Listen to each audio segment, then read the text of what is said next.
ಕೇವಲ ಒಂದೇ ರಾತ್ರಿಯಲ್ಲಿ ಅಮರಶಿಲ್ಪಿ ಜಕಣಾಚಾರಿ ಕಟ್ಟಿಸಿದ 900 ವರ್ಷಗಳ ಐತಿಹಾಸಿಕ ದೇವಾಲಯ ಹೇಗಿದೆ ಗೊತ್ತಾ? ಈ ದೇವಸ್ಥಾನದಲ್ಲಿ ನಡೆಯುತ್ತೆ ನಿತ್ಯ ಪೂಜೆ.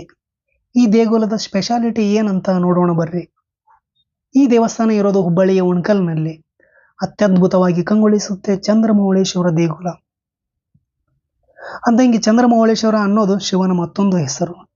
ಇದು ಬಾದಾಮಿ ಚಾಲುಕ್ಯರ ಶೈಲಿಯಲ್ಲಿ ಕಟ್ಟಿಸಿದ ಕೆಂಪು ಮತ್ತು ಕಪ್ಪು ಕಲ್ಲಿನ ಸುಂದರ ದೇವಾಲಯ.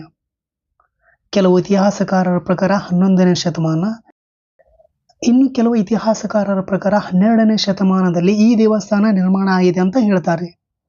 ಈ ದೇವಸ್ಥಾನಕ್ಕೆ 4 ದಿಕ್ಕಿನಲ್ಲಿ 4 ಬಾಗಿಲಿದೆ. ಇಲ್ಲಿ 2 ನಂದಿಯ ವಿಗ್ರಹ ನೋಡಬಹುದು. ಬಹುತೇಕ ದೇವಸ್ಥಾನಗಳಲ್ಲಿ ಒಂದೇ ನಂದಿ ವಿಗ್ರಹ ಇದ್ರೆ, ಇಲ್ಲಿ ಮಾತ್ರ ಶಿವನ ಋಷಭ ನಂದಿಯ 2 ವಿಗ್ರಹ ಇವೆ. ವಿಶೇಷವಾಗಿ ಚತುರ್ಮುಖ ಶಿವಲಿಂಗ ಹೊಂದಿರುವ ದೇವಸ್ಥಾನಗಳಲ್ಲಿ ಇದು ಕೂಡ ಒಂದು. 900 ವರ್ಷಗಳ ಇತಿಹಾಸ. ಸುಮಾರು 900 ವರ್ಷಗಳಷ್ಟು ಹಳೆಯ ದೇವಾಲಯ ಇದು. ಉತ್ತರ ಕರ್ನಾಟಕದ ಪ್ರಖ್ಯಾತ ದೇಗುಲಗಳಲ್ಲಿ ಚಂದ್ರಮೌಳೇಶ್ವರ ದೇವಾಲಯ ಕೂಡ ಒಂದು. ಇದು ಸುಮಾರು 900 ವರ್ಷಗಳಷ್ಟು ಹಳೆಯದು. ಇದನ್ನು ಪ್ರಾಚೀನ ಸ್ಮಾರಕ ಮತ್ತು ಪುರಾತತ್ವ ಸ್ಥಳಗಳ ಕಾಯ್ದೆ 1958 ಅಡಿ ರಾಷ್ಟ್ರೀಯ ಸ್ಮಾರಕ ಅಂತ ಗುರುತಿಸಲಾಗಿದೆ. ಪಟ್ಟದಕಲ್ಲು, ಐಹೊಳೆ, ಬಾದಾಮಿ ಶೈಲಿಯ ಸ್ಮಾರಕಗಳನ್ನು ಹೋಲುವಂತೆ ಈ ದೇವಸ್ಥಾನವನ್ನು ಕಟ್ಟಿದ್ದಾರೆ. ಅಮರಶಿಲ್ಪಿ ಜಕಣಾಚಾರಿ ಈ ದೇವಸ್ಥಾನವನ್ನು ಒಂದೇ ರಾತ್ರಿಯಲ್ಲಿ ನಿರ್ಮಾಣ ಮಾಡಿದ್ರು ಅಂತ ಇತಿಹಾಸದಲ್ಲಿದೆ. ಇಲ್ಲಿ 2 ಲಿಂಗ, 2 ನಂದಿ ವಿಗ್ರಹ, 5 ಗರ್ಭಗುಡಿ ಇವೆ. ಮಧ್ಯದ ಗುಡಿಯಲ್ಲಿ ಚತುರ್ಮುಖ ಅಂದ್ರೆ 4 ಮುಖದ ಶಿವಲಿಂಗ ಇದೆ. ಹೀಗಾಗಿ ಮಧ್ಯದ ಗರ್ಭಗೃಹಕ್ಕೆ 4 ದಿಕ್ಕುಗಳಲ್ಲಿ 4 ಬಾಗಿಲು ನೋಡಬಹುದು. ಎಲ್ಲ ಬಾಗಿಲು ಕೂಡ ಸೂಕ್ಷ್ಮ ಕೆತ್ತನೆಯಿಂದ ಕೂಡಿವೆ. ಪ್ರತಿ ಬಾಗಿಲು ದ್ವಾರಪಾಲಕರ ಜೋಡಿ ಹೊಂದಿದೆ. ಇಲ್ಲಿ ಪ್ರದಕ್ಷಿಣೆಗಾಗಿ ಪ್ರದಕ್ಷಿಣಾ ಪಥ ಇದೆ. ಅಂತರಾಳ ಮತ್ತು ಸರ್ವತೋಭದ್ರ ಶೈಲಿಯ ಮಂಟಪ ಇರುವುದು ಇಲ್ಲಿಯ ವಿಶೇಷತೆ. ಇಲ್ಲಿವೆ 2 ನಂದಿ ವಿಗ್ರಹ. ಇನ್ನು ಮುಖಮಂಟಪದ ಪ್ರವೇಶ ದ್ವಾರದಲ್ಲಿ ಸಂಗೀತಗಾರರು ಬಳ್ಳಿಯಾಕಾರದ ಕೆತ್ತನೆಗಳನ್ನು ಒಳಗೊಂಡ ಜಾಲಾಂಧರಗಳನ್ನು ಇಲ್ಲಿ ನೋಡಬಹುದು. ಹೊರಭಾಗದಲ್ಲಿರುವ ಕುಸುರಿ ಕೆತ್ತನೆಗಳು ಇಡೀ ದೇವಾಲಯದ ರೂಪವನ್ನೇ ಬದಲಿಸಿವೆ. ಇಲ್ಲಿ ಒಟ್ಟು 12 ಬಾಗಿಲಿವೆ. ಎಲ್ಲದರ ಮೇಲೂ ಸುಂದರವಾದ ಕೆತ್ತನೆ ಇವೆ. ತುಂಬಾ ಮನೋಹರ ಅನಿಸುತ್ತೆ ನೋಡ್ಲಿಕ್ಕೆ. ಕಾಮನ್ ಆಗಿ ದೇವಸ್ಥಾನದ ಮುಂದೆ ಮಾತ್ರ ನಂದಿ ವಿಗ್ರಹ ಇರುತ್ತೆ. ಆದರೆ ಈ ದೇವಸ್ಥಾನದಲ್ಲಿ 2 ನಂದಿ ವಿಗ್ರಹ ಇದೆ. ಇಲ್ಲಿ ಪ್ರವೇಶ ದ್ವಾರ ಮತ್ತೆ ಮುಖಮಂಟಪದಲ್ಲಿ 2 ಕಡೆಯೂ ನಂದಿಯ ವಿಗ್ರಹ ಇದೆ. ಗರ್ಭಗುಡಿಯಲ್ಲಿ ಚಂದ್ರಮೌಳೇಶ್ವರ ಲಿಂಗ ಇದೆ. ವಿಶೇಷ ಎಂದರೆ ಈ ಶಿವಲಿಂಗವು 4 ಮುಖಗಳಿಂದ ಕೂಡಿದೆ. ದೇಗುಲದ ಎತ್ತರ 20 ಅಡಿ, ಉದ್ದ 55 ಅಡಿ ಹಾಗೂ ಅಗಲ 40 ಅಡಿ ಇದೆ. ಇಡೀ ದೇವಸ್ಥಾನ ಸ್ಪೆಷಲ್ ಆಗಿ ಕೆಂಪು ಮತ್ತು ಕಪ್ಪು ಗ್ರಾನೈಟ್ಗಳಿಂದ ಕಟ್ಟಲಾಗಿದೆ.